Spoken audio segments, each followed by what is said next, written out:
Perla has barely slept this week. Running on adrenaline, she and her friends are blocking roads in downtown Beirut to keep the pressure on the government. How long has this been building in you?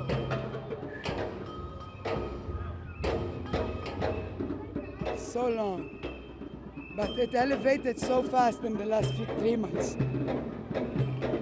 The protests that have erupted all across Lebanon have not come from nowhere. This has been building for years.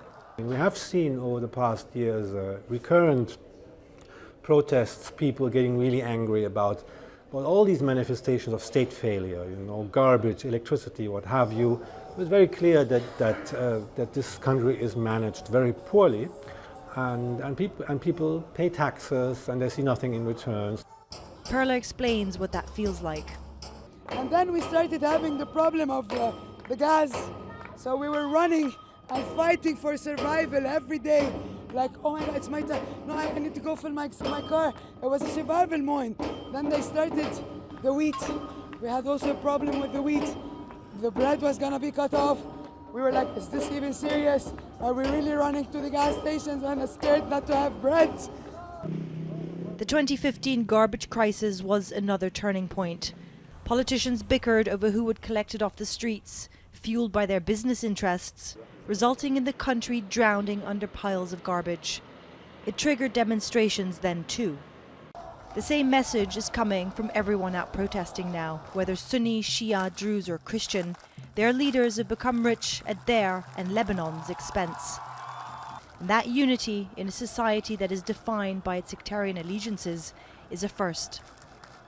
Perla is not alone when she accuses Lebanon's leaders of exploiting sectarianism to keep the people divided. We don't want the sector of religion in connection with the politics. Enough! Our religion leaders are all over the politics.